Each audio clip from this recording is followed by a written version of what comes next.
ಓಂ ಶಾಂತಿ ವೀಕ್ಷಕರೇ, ಮಿತ್ರರೇ, ಅಭಿಮಾನಿಗಳೇ, ಗುರುಮಕ್ಕಳೇ, ಗೆಳೆಯರೇ, ನಿಮ್ಮೆಲ್ಲರೂ ಒಳ್ಳೆಯದಾಗಲಿ.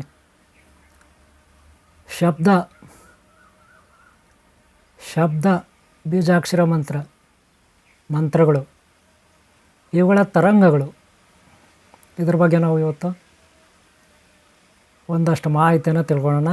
ಈ ವಿಡಿಯೋನ ನೀವು ಲಾಸ್ಟ್ವರೆಗೂ ನೋಡಿ. ಸಪ್ತಚಕ್ರಗಳ ಸಾಧನೆ ಅಥವಾ ಕುಂಡಲಿನಿ ಯೋಗ ಸಾಧನೆ ಅಥವಾ ತಪಸ್ಸಾಧನೆ ಅಥವಾ ಜಪ, ತಪ, ಧ್ಯಾನ ಇತ್ಯಾದಿ ಇವೆಲ್ಲದಕ್ಕೂ ಬೇಕಾಗಿರೋದು ಜಪ. ಯಾವುದೋ ಒಂದು ಬೀಜಾಕ್ಷರ ಮಂತ್ರ, ಯಾವುದೋ ಒಂದು ದೇವತಾ ಶಕ್ತಿ ಮಂತ್ರ, ಇದನ್ನು ನಾವು ಜಪ ತಪ ಮಾಡಬೇಕಾದ್ರೆ ನಮ್ಮ ಬಾಯಿಂದ ಹೊರಗೋಗುತ್ತೆ ತರಂಗಗಳು. ಮಂತ್ರಗಳ ವೇದಘೋಷ ಹೋಮ ಮಾಡುವಾಗ, ಪೂಜೆ ಮಾಡುವಾಗ, ಅರ್ಚನೆ ಮಾಡುವಾಗ, ಯಜ್ಞ ಯಾಗಾದಿಗಳು ಮಾಡುವಾಗ ಸಾಕಷ್ಟು ಋತ್ವಿಜರು ಯಜ್ಞಕುಂಡದ ಸುತ್ತಲೂ ಕುಳಿತು, ಹೋಮಕುಂಡದ ಸುತ್ತಲೂ ಕುಳಿತು ವೇದಘೋಷ ಮಾಡ್ತಿರ್ತಾರೆ, ಮಂತ್ರಗಳನ್ನು ಪಠನೆ ಮಾಡ್ತಿರ್ತಾರೆ. ಪೂಜೆಗಳು ಮಾಡುವಾಗ ನಿಮಗೆ ಅಲ್ಲಿರ್ತಕ್ಕಂಥ ಪೂಜಾರಿಗಳು, ಅರ್ಚಕರು ಮಂತ್ರಗಳನ್ನು ಪಠನೆ ಮಾಡ್ತಾರೆ. ಹೋಮ ಯಜ್ಞ ಇವೆಲ್ಲ ಮಾಡುವಾಗ ಮಾಡ್ತಾರೆ. ಹಾಗೆ ಇದರಲ್ಲಿ ಎರಡು ವಿಧ. ಕೆಲವು ಮಾಂತ್ರಿಕರು ಇರ್ತಾರೆ. ಮಾಂತ್ರಿಕರು ಅಂದರೆ ಕೋಳಿ, ಕುರಿ, ಎಮ್ಮೆ, ಹಸ, ಗರ್ಭಿಣಿ ಸ್ತ್ರೀಯರು, ಮಕ್ಕಳು, ದೊಡ್ಡವರು, ಇಂಥದ್ದೇ ಒಳ್ಳೆಯ ಜಾತಕದಲ್ಲಿ ನಕ್ಷತ್ರದಲ್ಲಿ ಹುಟ್ಟಿದವರು, ಗ್ರಹಬಲಗಳಲ್ಲಿದ್ದವರು ಅಂಥವ್ರನ್ನ ತಗೊಂಡು ಈ ಮಂತ್ರವಾದಿಗಳು ಏನು ಮಾಡ್ತಾರೆ, ಬಲಿ ಕೊಟ್ಟು ಅವ್ರದ್ದೇ ಆದ ಭೈರವಿನೋ, ಇನ್ಯಾವುದೋ ಚಂಡಿಕಾನೋ, ಇನ್ನೊಂದು ಕಾಳಿನೋ, ಇನ್ನೊಂದು ಯಾವುದೋ ರಾಕ್ಷಸನ, ಭೂತನ, ದೆವ್ವನ, ಪಿಶಾಚನ ಅವರು ವಶ ಮಾಡ್ಕೊಳ್ತಾರೆ. ಇನ್ನು ಕೆಲವರು ಇದು ಯಾವುದೋ ಬಲಿ ಕೊಡಲ್ಲ. ತೆಂಗಿನಕಾಯಿ, ನಿಂಬೆಹಣ್ಣು, ಹೂವು, ಹಣ್ಣು ಇತ್ಯಾದಿಗಳನ್ನು ನೈವೇದ್ಯಕ್ಕೆ ಬಳಸಿ, ಅಥವಾ ಇನ್ನೂ ಕೆಲವೊಂದು ಸ್ವೀಟ್ಸು, ಪಾಯಸ, ಪೊಂಗಲ್ಲು ಇತ್ಯಾದಿ ಸ್ವೀಟ್ಗಳನ್ನು ಇಟ್ಟು, ಪುಳಿಯೋಗರೆ, ಚಿತ್ರಾನ್ನ ಇತ್ಯಾದಿ ಇಟ್ಟು ಶುದ್ಧ ಸಸ್ಯಾಹಾರವನ್ನು ಇಟ್ಟು ಯಾವುದೇ ಬಲಿ ಕೊಡದೆ ಪ್ರಾಣಿಗಳನ್ನು ಸಿದ್ಧಿಗಳನ್ನು ಮಾಡ್ಕೊಳ್ತಾರೆ. ಒಟ್ಟಿನಲ್ಲಿ ನೀವು ಹಂಗಾದರೂ ಮಾಡ್ಕೊಳ್ಳಿ, ಹಿಂಗಾದರೂ ಮಾಡ್ಕೊಳ್ಳಿ, ಮಂತ್ರಗಳನ್ನು ಪಠನೆ ಮಾಡಲೇಬೇಕು. ಬೀಜಾಕ್ಷರ ಮಂತ್ರಗಳನ್ನು ಅಥವಾ ಬಹು ಅಕ್ಷರ ಮಂತ್ರಗಳನ್ನು. ಇಲ್ಲಿ ಬಹು ಅಕ್ಷರ ಅಂದರೆ ಯಾವುದು, ಬೀಜಾಕ್ಷರ ಅಂದರೆ ಯಾವುದು? ನೀವು ಓಂ ನಮಃ ಶಿವಾಯ ಅಂತೀರ, ಇದು ಪಂಚಾಕ್ಷರಿ ಅಂದರೆ 5 ಅಕ್ಷರಗಳಿರುತ್ತೆ. ಓಂ ನಮೋ ನಾರಾಯಣ ಇದು 8 ಅಕ್ಷರ ಇರುತ್ತೆ. ಹೀಗೆ ಆಯಾ ಇವಾಗ ರಾಮ್ ಅಂತೀವಿ, ರಾಮ್ ಅಂದರೆ ಏಕಾಕ್ಷರ, ಒಂದೇ ಅಕ್ಷರ. ಓಂ ಅಂತೀರಿ, ಒಂದೇ ಅಕ್ಷರ. ಹಾಗೆ ಯಾವ ದೇವತೆಯ ಈ ಹೆಸರನ್ನು ನೀವು ಪಠನೆ ಮಾಡ್ತೀರಿ ಅದರಲ್ಲಿ ಎಷ್ಟು ಅಕ್ಷರಗಳಿದೆ ಅಷ್ಟು ಅಕ್ಷರಗಳ ಮಂತ್ರ ಅಂತ ನೀವು ಕರಿತೀರ. ಕೆಲವೊಂದು ಸಾರಿ ಬೀಜಾಕ್ಷರ, ಗುರುಗಳಿಂದ ನಾವು ಉಪದೇಶ ತಗೋಬೇಕು, ಬೀಜಾಕ್ಷರ ಮಂತ್ರ ಅಂತಾರೆ ಕೆಲವರು. ಅದು ಯಾವ ರೀತಿ ಅಂದರೆ, ಒಬ್ಬ ಗುರುವಾದವನು ಏನು ಮಾಡ್ತಾನಪ್ಪ ಅಂದರೆ ಶಿಷ್ಯರಿಗೆ ಉಪದೇಶ ಮಾಡ್ತಾನೆ ಕೆಲವೊಂದು ಬೀಜಾಕ್ಷರಗಳನ್ನು. ಬೀಜಾಕ್ಷರ ಅಂದರೆ ಒಂದು ಅಕ್ಷರಕ್ಕೆ ಒಂದು ದೇವರು. ಉದಾಹರಣೆಗೆ ರಾಮ್ ಅಂದರೆ ಒಬ್ಬ ರಾಮ, ಒಂದೇ ಅಕ್ಷರ. ಆದರೆ ರಾಮಾಯಣ ಅಂದರೂ ಕೂಡ ಅಲ್ಲೇ ಬರುತ್ತೆ, ರಾಮನು ಅಂದರೂ ಕೂಡ ಅಲ್ಲೇ ಬರುತ್ತೆ, ಸೀತಾರಾಮ ಅಂದರೂ ಕೂಡ ಅಲ್ಲೇ ಬರುತ್ತೆ, ರಾಮಾಂಜನೇಯ ಅಂದರೂ ಕೂಡ ಅಲ್ಲೇ ಬರುತ್ತೆ ಅಲ್ವಾ.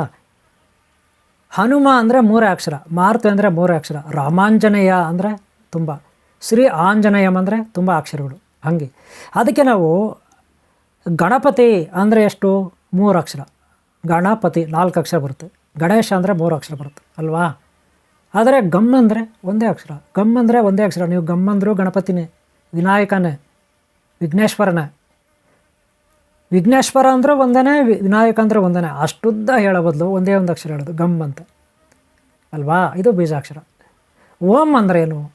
ಇಡೀ ಈ ಎಲ್ಲ ಮಂತ್ರಗಳಿಗೆ ಹಿಂದೂ ಧರ್ಮದಲ್ಲಿ ಇರ್ಬೋದು, ಬೇರೆ ಧರ್ಮಗಳಲ್ಲಿರ್ಬೋದು, ಎಲ್ಲ ದೇವರುಗಳ, ಗುರುಗಳ, ಮನುಷ್ಯರ, ಎಲ್ಲ ಪ್ರಾಣಿ ಪಕ್ಷಿ, ನದಿ, ಸಾಗರ, ಬೆಟ್ಟ, ಗುಡ್ಡ, ಗ್ರಹ, ತಾರೆ ಎಲ್ಲ ಹೆಸರುಗಳಿದಾವಲ್ಲಪ್ಪ. ಆ ಎಲ್ಲ ಹೆಸರುಗಳು ತಾಯಿ ಯಾರು? ಓಂ. ಓಂಕಾರದಿಂದಲೇ ಎಲ್ಲ ಶಬ್ದಗಳು ಹುಟ್ಟಿರೋದು. ನಾವೇನು ಮಾಡ್ತೀವಿ, ಒಂದೇ ಸಾರಿಗೆ ವಿಘ್ನೇಶ್ವರನನ್ನು ಸ್ಮರಿಸ್ಬೇಕು, ಕುಮಾರಸ್ವಾಮಿಯನ್ನು ಸ್ಮರಿಸ್ಬೇಕು, ಹನುಮಂತನನ್ನು ಸ್ಮರಿಸ್ಬೇಕು, ಗಣೇಶನನ್ನು ಸ್ಮರಿಸ್ಬೇಕು, ಹಾಗೆ ದುರ್ಗೆಯನ್ನು ಸ್ಮರಿಸ್ಬೇಕು, ಈಶ್ವರನನ್ನು ಸ್ಮರಿಸ್ಬೇಕು. ಅಂದರೆ ಒಂದು 5 ಜನ ದೇವತೆಗಳನ್ನು ಒಂದೇ ಸಾರಿ ನಾವು ಧ್ಯಾನ ಮಾಡಬೇಕು, ಜಪ ಮಾಡಬೇಕು. ಅದಕ್ಕೆ ಬೀಜಾಕ್ಷರ ಮಂತ್ರಗಳು.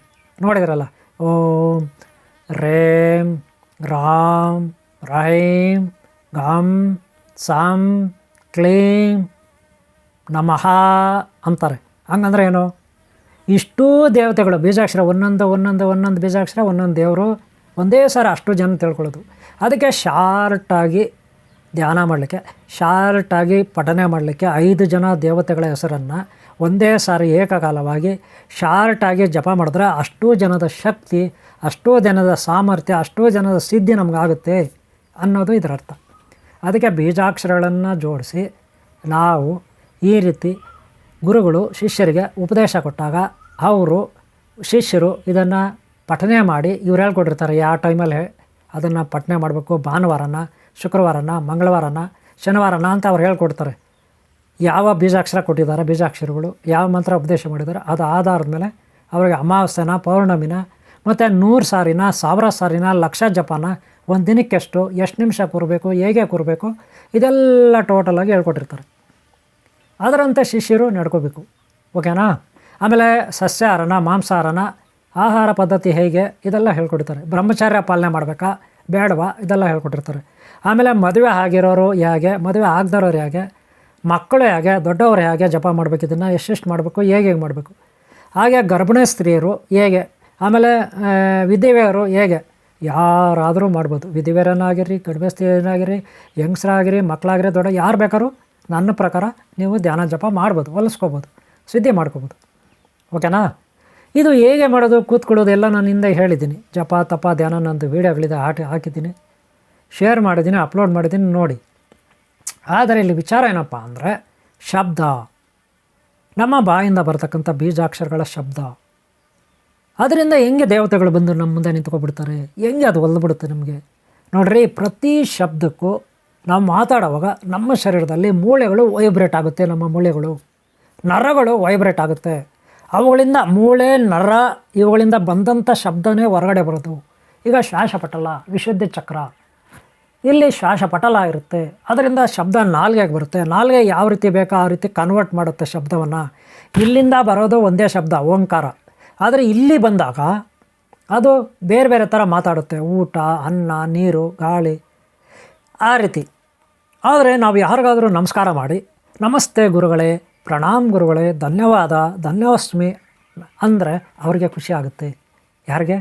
ನಮ್ಮ ಮುಂದೆ ಇರೋರಿಗೆ ನಾವು ಗೌರವ ಕೊಟ್ಟಾಗ ಅವ್ರಿಗೆ ಖುಷಿ ಆಗುತ್ತೆ.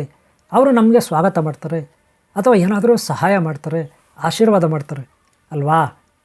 ದೊಡ್ಡವ್ರಿಗೆ, ಬೇಕಾದವ್ರಿಗೆ, ಫ್ರೆಂಡ್ಸ್ಗೆ, ಯಾರಿಗೇ ಆಗಲಿ ಬಹಳ ಪ್ರೀತಿಯಿಂದ ಏನೋ ಪುಟ್ಟ, ಏನೋ ಮರಿ, ಏನೋ ಜಾಣ ಮರಿ, ಏನು ಚಿನ್ನ, ಏನು ಬಂಗಾರು, ಏನು ಚಿನ್ನು, ಏನು ಬಂಗಾರು, ಏನು ಮಗ, ಏನು ಮಗು, ಮಿತ್ರೋತ್ತಮ, ಗೆಳೆಯ, ಆಪ್ತ ಮಿತ್ರ, ಸಾರು, ಸ್ವಾಮಿ, ಬುದ್ಧಿ, ಗುರುಗಳೇ, ಪೂಜ್ಯರೇ, ಈ ರೀತಿ ಮಾತಾಡಿದಾಗ ಅವ್ರಿಗೆ ನಮ್ಮ ಮೇಲೆ ಪ್ರೀತಿ ಬರುತ್ತೆ, ಪ್ರೇಮ ಬರುತ್ತೆ, ಆಪ್ತರಾಗ್ತೀವಿ ಹೆಚ್ಚಾಗಿನ್ನು. ಆವಾಗ ಅವ್ರ ಆಶೀರ್ವಾದ, ಅವ್ರ ಸಹಕಾರ ನಮ್ಗೆ ಸಿಗುತ್ತೆ ಅಲ್ವಾ? ಅದೇ ನಾವು ಏನೋ ಬೇವರ್ಸಿ ನನ್ನ ಮಗನೇ, ಏನೋ ಸೋಳೆ ಮಗನೇ, ಏನೋ ಅಲ್ಕ ನನ್ನ ಮಗನೇ, ಈ ರೀತಿಯೆಲ್ಲ ಅಂದರೆ ಅವ್ರಿಗೇನು ಸಹಾಯ ಮಾಡೋ ಮಟ್ಟದಲ್ಲಿರ್ತಾರೆ ಅವರು. ಏನೋ ಅಯೋಗ್ಯ, ಏನೋ ಕತ್ತೆ, ಏನೋ ಗೂಬೆ, ಏನೋ ದೆವ್ವ, ಏನೋ ಎಮ್ಮೆ ನನ್ನ ಮಗ, ಗೂಬೆ ಮುಂಡೆ, ಅನಿಷ್ಟ ಮುಂಡೋದು, ಪಾಪಿ ಮುಂಡೋದು, ಹಿಂಗಲ್ಲ. ಬರೋಲ್ಲ, ಕೂತ್ಕೊಳ್ಳೋ ಗೂಬೆ, ಕೂತ್ಕೊಳ್ಳೋ, ದೆವ್ವ, ಕೂತ್ಕೊಳ್ಳೋ, ನಡೆ ಆ ಕಡೆ, ದೆವ್ವ ಮುಂಡೋದು, ಪಿಸಾಜಿ ಮುಂಡೋದು, ಇದು ಈ ರೀತಿಯೆಲ್ಲ ಅಂದರೆ ಅವ್ರು ಹೆಂಗಪ್ಪ ಸಹಾಯ ಮಾಡ್ತಾರೆ, ಹೆಂಗಪ್ಪ ನಮ್ಗೆ ಹೊಂದಾಣಿಕೆ ಆಗ್ತಾರೆ? ಆಗಲ್ಲ. ಆ ಶಬ್ದಕ್ಕೆ ಅಷ್ಟು ಪವರ್ ಇರುತ್ತೆ. ಬೇವರ್ಸಿ, ಅಲ್ಕ, ಇನ್ನೊಂದು ಮತ್ತೊಂದು ಅಂತ ಬೈದರೆ ಅವ್ರ ಮನಸ್ಸಿನ ಮೇಲೆ ಗಾಢವಾದ ಪರಿಣಾಮ ಬೀರುತ್ತೆ. ಒಂದು ಶಬ್ದಕ್ಕಷ್ಟು ಬೆಲೆ ಇರುತ್ತೆ. ಒಂದು ಶಬ್ದ ಒಬ್ಬ ವ್ಯಕ್ತಿ ಮೇಲೆ ಅಷ್ಟು ಪರಿಣಾಮ ಬೀರುತ್ತೆ. ಒಂದು ಒಳ್ಳೆ ಮಾತು ಹೇಳಿ, ಒಳ್ಳೆ ಥರ ಕೂತ್ಕೊಳ್ಳಪ್ಪ, ಊಟ ಮಾಡ್ದ, ತಿಂಡಿ ಮಾಡ್ದ, ಏನು ನಿನ್ನ ಕಷ್ಟ, ಏನು ಸುಖ ಅಲ್ವಾ? ಆ ರೀತಿ ಕೇಳಿದ್ರೆ ಅವ್ರಿಗೆ ಎಷ್ಟೋ ನೊಂದ್ಕೊಂಡು ಬಂದಿರ್ತಾರೆ. ಅವ್ರದ್ದೇ ಸಮಸ್ಯೆಗಳು, ಅವ್ರದ್ದೇ ಜೀವನ, ಅವ್ರದ್ದೇ ಕಷ್ಟಗಳು, ಕಾರ್ಪಣ್ಯಗಳು, ಸಮಸ್ಯೆಗಳು, ಬಾಧೆಗಳು.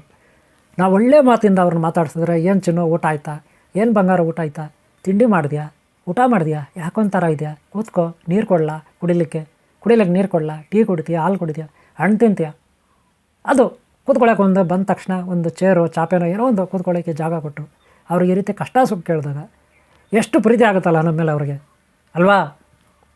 ಅದು ಬಿಟ್ಟು ಬೇರೆ ಬೇರೆ ಥರ ಮಾತಾಡಿದ್ರೆ, ಅನೆಸ್ಟ್ ಮುಂಡೋದು ಯಾಕೆ ಬಂದೆ ಅಲ್ಲಿ ನೀನು, ಪಾಪಿ ಮುಂಡೋದು ಯಾಕೆ ಬಂದೆ ಅಲ್ಲಿ ಅಂದರೆ, ಆ ಕಡೆ ಕೂತ್ಕೋ ನಡಿ ಆ ಕಡೆ ನಡಿ ಆ ಕಡೆ ನಡಿ, ಈ ರೀತಿ ಅಂದರೆ ನೀವು ಹೇಳಿಯಪ್ಪ, ಯಾರು ಇಷ್ಟಪಡ್ತಾರೆ?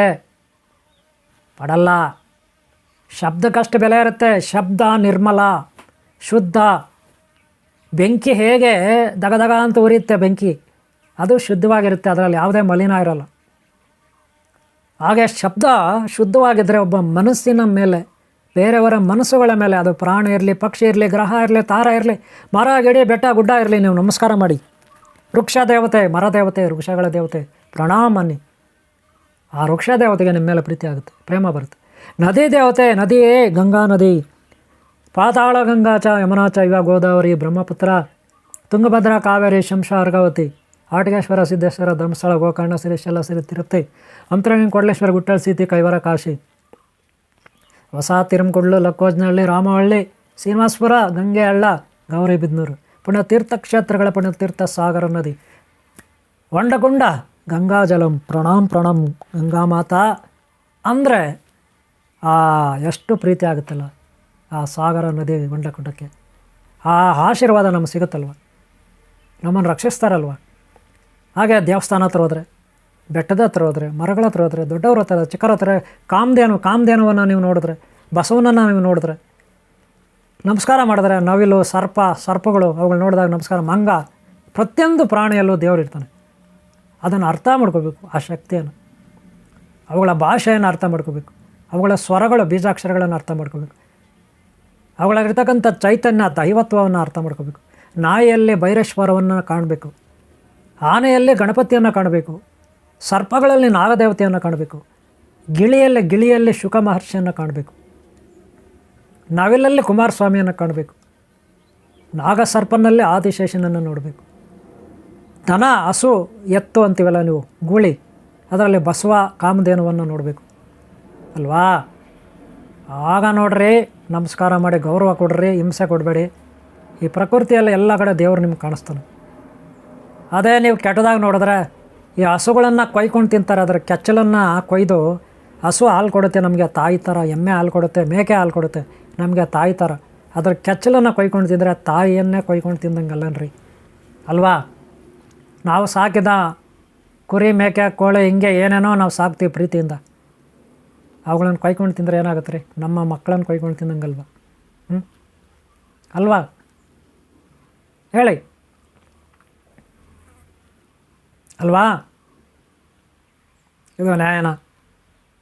ಅದಕ್ಕೆ ನಮ್ಮ ಮಾತು, ನಾವು ಮಾಡೋ ಕೆಲಸಗಳು ಪ್ರತಿಯೊಂದು ನಮ್ಮ ಕರ್ಮಗಳಿವು. ಪಾಪ ಪುಣ್ಯ ಕರ್ಮಗಳು, ಪಾಪ ಪುಣ್ಯ ಕರ್ಮಗಳು, ಪಾಪ ಪುಣ್ಯ ಕರ್ಮಗಳು ಮಾಡಿದ್ದನ್ನ ಮಾರಾಯ ಕೊನೆಗಾಲದಲ್ಲಿ ಅನುಭವಿಸ್ಬೇಕಾಗುತ್ತೆ. ಹಾಗಾದರೆ ನಾವು ಓಂ ನಮಃ ಶಿವಾಯ, ರಾಮ್ ರಾಮ್ ರಾಮ್,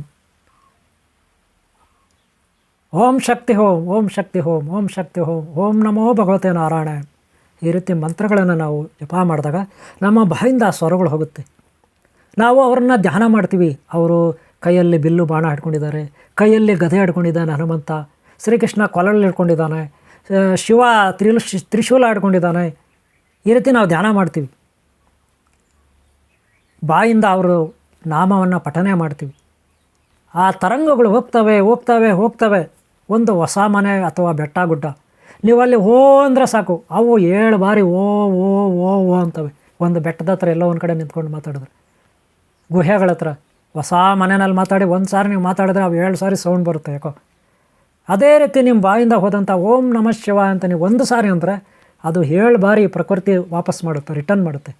ನಿಮ್ಮ ಬಾಯಿಂದ ಹೋದಂಥ ತರಂಗಗಳು ಬೆಟ್ಟ ಗುಡ್ಡ ಮರ ಗಿಡ ಎಲ್ಲದಕ್ಕೂ ಬಡಿತವೆ, ಗೋಡೆಗಳಿಗೆ ಮನೆಗಳಿಗೆ ಎಲ್ಲ ಬಡಿತದೆ, ಮತ್ತೆ ರಿಟರ್ನ್ ಬರ್ತದೆ. ನೀವು ಒಂದು ಸಾರಿ ಓಂ ನಮಃ ಶಿವಾಯ ಅಂದರೆ 7 ಬಾರಿ 8 ಬಾರಿ 10 ಬಾರಿ 100 ಬಾರಿ 1000 ಬಾರಿ 1,00,000 ಬಾರಿ ಕೋಟಿ ಬಾರಿ ರಿಟರ್ನ್ ಬರ್ತವೆ, ವಾಪಸ್ ಬರುತ್ತೆ. ಆದರೆ ನಮಗೆ ಕೇಳಿಸ್ತದೆ ಕೆಲವು ಸೌಂಡ್ ಕೇಳಿಸಲ್ಲ, ಅಷ್ಟೇ ವ್ಯತ್ಯಾಸ. ಕೈಲಾಸಕ್ಕೆ ಹೋಗುತ್ತೆ, ವೈಕುಂಠಕ್ಕೆ ಹೋಗುತ್ತೆ, ಸ್ವರ್ಗಕ್ಕೆ ಹೋಗುತ್ತೆ, ಬ್ರಹ್ಮಲಕ್ಕೆ ಹೋಗುತ್ತೆ ಅಂತ ನೀವು ಅಂದ್ಕೊತೀರಾ. ಖಂಡಿತ ಅಲ್ಲ. ಅದು ಹೋಗುತ್ತಾ ಬಿಡುತ್ತಾ, ಒಟ್ಟಿನಲ್ಲಿ ಹೋಗೋದಂತೂ ಕನ್ಫರ್ಮು.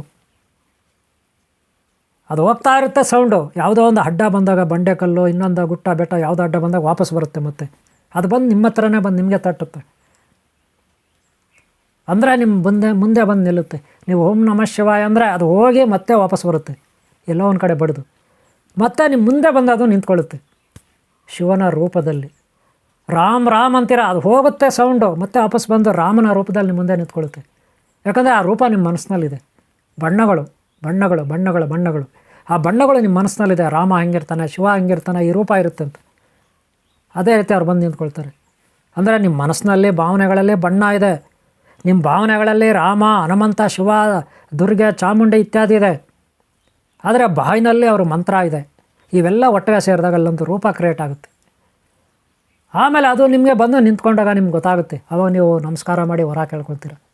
ಇದೇ ಅನಾದಿ ಕಾಲದಲ್ಲಿ ಋಷಿಮುನಿಗಳು ಮಾಡ್ತಾ ಇದ್ದಿದೆ. ತಪಸ್ಸಾದ್ನಂದರೆ ಇದೆ. ನೀವು ಕೂತ್ಕೊಬಿಟ್ಟು 5 ನಿಮಿಷ 10 ನಿಮಿಷ ಅರ್ಧ ಗಂಟೆ ಕೂತ್ಕೊಬಿಟ್ಟು ಆಗಲ್ಲ ನನ್ನಿಂದ ಅಂತ ಬಿಟ್ಬಿಡೋದಲ್ಲ. 2 ನಿಮಿಷ ಪ್ರಾಕ್ಟೀಸ್ ಮಾಡಿ. ಒಂದು ಸಾರಿ ಕೂತ್ಕೊಂಡ್ರೆ 2 ನಿಮಿಷ ಧ್ಯಾನ ಮಾಡಿ, ಜಪ ಮಾಡಿ, ಆಮೇಲೆ ರೆಸ್ಟ್ ತಗೊಳ್ಳಿ, ಮತ್ತೆ ಕೂತ್ಕೊಳ್ಳಿ 2 ನಿಮಿಷ ಮಾಡಿ, ಮತ್ತೆ ರಿಲ್ಯಾಕ್ಸ್ ಬ್ರೇಕಿಂಗ್, ಮತ್ತೆ ಕೂತ್ಕೊಳ್ಳಿ 2 ನಿಮಿಷ. ಹೀಗೆ ಒಂದು ವಾರ 2 ನಿಮಿಷ ಮಾಡಿ, 2 ನಿಮಿಷ ಮಾಡಿ. ಆಮೇಲೆ ಮುಂದಿನ ವಾರದಿಂದ 5 ನಿಮಿಷ ಕೂತ್ಕೊಳ್ಳಿ, 5 ನಿಮಿಷ ಮಾಡಿ. ಆಮೇಲೆ ಇನ್ನೊಂದು ವಾರದಿಂದ 10 ನಿಮಿಷ ಕೂತ್ಕೊಳ್ಳಿ. ಆಮೇಲೆ ಇನ್ನೊಂದು ವಾರದಿಂದ 15 ನಿಮಿಷ ಕೂತ್ಕೊಳ್ಳಿ. ಆಮೇಲೆ ಇನ್ನೊಂದು 20 ನಿಮಿಷ ಕೂತ್ಕೊಳ್ಳಿ. ಆದರೆ ಅಷ್ಟೊತ್ತಿಗೆ ನಿಮ್ಮ ಮೈ ಕೈ ನರ ನಾಡಿ ನೋವುಗಳಾಗುತ್ತೆ ಸಹಿಸ್ಕೊಳ್ಳೋಕ್ಕಾಗಲ್ಲ. ಆದರೂ ಮುಂದುವರಿಸಿ. ಧ್ಯಾನ, ತಪಸ್ಸು, ಜಪ ಅಲ್ಲ. 1 ತಿಂಗಳು ಕಳೀಲಿ, 45 ದಿನ ಕಳೀಲಿ, 1.5 ತಿಂಗಳು ನೋಡಿ. ಇಡೀ ನಿಮ್ಮ ಶರೀರದ ನರನಾಡಿಗಳು, ಬ್ರೈನು, ಭಾವನೆಗಳು, ಇಡೀ ಪ್ರಕೃತಿಯಲ್ಲಿ ನೀವು ಜಪ ಮಾಡಿದ ಜಪದ ಮಂತ್ರಗಳು ಓಂಕಾರಿಸ್ತಿರ್ತವೆ ಮಂತ್ರಗಳು. ಅವು ಬಂದು ಲಾಸ್ಟ್ಗೆ ನಿಮ್ಮ ದೇವರು ಯಾವುದಿದೆ, ಶಕ್ತಿ ಯಾವುದೇ ಬಂದು ನಿಂತ್ಕೊಬಿಡುತ್ತೆ. ಅದು ಹೊರ ಕೊಡೋಕೆ ನಿಂತ್ಕೊಳ್ಳುತ್ತೆ. ನೀವು ಹೊರ ಕೇಳ್ಕೊಳ್ಳಿ, ಖಂಡಿತ ನಿಮ್ಗೆ ಒಳ್ಳೆದಾಗುತ್ತೆ. ಅಷ್ಟೇ ಏಕೆ, ನಿಮ್ಮ ಆರೋಗ್ಯ, ಇಡೀ ಶರೀರ ದಿವ್ಯ ಶರೀರ ಆಗುತ್ತೆ. ಹೊಸ ಶರೀರ ಆಗುತ್ತೆ ನಿಮ್ಮ ಶರೀರ. ಹೊಸ ಭಾವನೆಗಳು, ಹೊಸ ಚೈತನ್ಯ ಉರುಪು ನಿಮ್ಮಲ್ಲಿರುತ್ತೆ. ಆತ್ಮಶಕ್ತಿ ಇರುತ್ತೆ. ಸಕಲ ದಾರಿದ್ರ್ಯಗಳಿಂದ ಮುಕ್ತರಾಗ್ತೀರಿ, ಪಾಪಗಳಿಂದ ಮುಕ್ತರಾಗ್ತೀರಿ, ಭಯದಿಂದ ಮುಕ್ತರಾಗ್ತೀರಿ. ಆ ದೈವ ನಿಮ್ಮ ಸಹಾಯ ಮಾಡುತ್ತೆ. ಇದು ಜಪ ತಪ ಮಾಡ್ತಕ್ಕಂಥ ವಿಧಾನ. ಬೀಜಾಕ್ಷರ ಮಂತ್ರಗಳಂದ್ರೆ ಇದು, ಬಹು ಅಕ್ಷರ ಮಂತ್ರಗಳಂದ್ರೆ ಇದು. ಯಾವ ರೀತಿ ನಮ್ಮ ಶಬ್ದ ಆಚೆ ಕಡೆ ವಾಪಸ್ ಬರುತ್ತೆ, ಯಾವುದೋ ಕೈಲಾಸಕ, ವೈಕುಂಠಕ, ಬ್ರಹ್ಮಲೋಕಕ್ಕೆ ಎಲ್ಲೋ ಅಂತ ಇಟ್ಕೊಳ್ಳಿ. ಸೂರ್ಯಮಂಡಲ, ಚಂದ್ರಮಂಡಲ, ಮಂಗಳಗ್ರಹ, ಬುಧಗ್ರಹ, ಇನ್ನೊಂದು ಮತ್ತೊಂದು, ಗುರು ಶುಕ್ರ, ಯಾವುದೋ ಶನಿ, ರಾಹು, ಕೇತು, ಯಾವುದೋ ಒಂದು ಲೋಕ, ಅಲ್ಲಿ ಹೋಗಿ ಬರುತ್ತೆ. ನಿಮ್ಮ ಮಂತ್ರ ಬಾಯಿಂದ ಹೋಗಿದ್ದು ವಾಪಸ್ ಬರುತ್ತೆ. ಅದು ಕರ್ಕೊಂಡು ಬರುತ್ತೆ. ಆ ದೈವವನ್ನು ತಂದು ಹಾಕುತ್ತೆ, ಅಲ್ಲಿ ನಿಲ್ಲಿಸುತ್ತೆ ನಿಮ್ಮ ಮುಂದೆ. ಹೊರಗೆ ಕೇಳ್ಕೊಳ್ಳಿ. ಗೊತ್ತಾಯ್ತಲ್ಲ ಯಾವ್ಯಾವ ರೀತಿ ಜಪಗಳು, ಮಾನಸಿಕ ಉಪಾಂಶ 3 ರೀತಿಯಲ್ಲಿ ನಾವು ಜಪ ಮಾಡ್ಬೋದು. ಗೊತ್ತಾಯ್ತಲ್ಲ. ಇದೆಲ್ಲ ನಾವು ಆನ್ಲೈನ್ ಕ್ಲಾಸಲ್ಲಿ ಹೇಳ್ಕೊಡ್ತೀವಿ. ಬೀಜಾಕ್ಷರ ಮಂತ್ರ ದೀಕ್ಷೆ ತಗೊಳ್ಳಿ, ಆನ್ಲೈನ್ ಕ್ಲಾಸಲ್ಲಿ ಸೇರ್ಕೊಳ್ಳಿ, ವಿದ್ಯೆ ಕಲೀರಿ. ಆಧ್ಯಾತ್ಮದು ಮುಕ್ತಿ, ಜೀವನ್ಮುಕ್ತಿ, ಮೋಕ್ಷಕ್ಕಾಗಿ ಹೋರಾಟ ಮಾಡಿ, ಆರೋಗ್ಯಕ್ಕಾಗಿ ಹೋರಾಟ ಮಾಡಿ. ಶತ್ರುಗಳ ಭಯದಿಂದ ನೀವು ಮುಕ್ತರಾಗಬೇಕು, ನರಕಗಳ ಭಯದಿಂದ ನೀವು ಮುಕ್ತರಾಗಬೇಕು. ಅದಕ್ಕಾಗಿ ಹೋರಾಟ ಮಾಡಿ. ದೈವಭಕ್ತಿ, ಗುರುಭಕ್ತಿ ನಿಮ್ಮಲ್ಲಿ ಇರಲಿ. ಅದಕ್ಕಿಂತ ದೊಡ್ಡದು ಜಗತ್ತಿನಲ್ಲಿ ಸಾಧನೆ ಯಾವುದಿಲ್ಲ ಇವರೇ, ನಾನು ಹೇಳ್ತಾ ಇದ್ದೀನಿ. ಓಕೆಲಾ, ಈ ವಿಡಿಯೋ ಇಲ್ಲಿ ಮುಗಿಸ್ತಾ ಇದ್ದೀನಿ.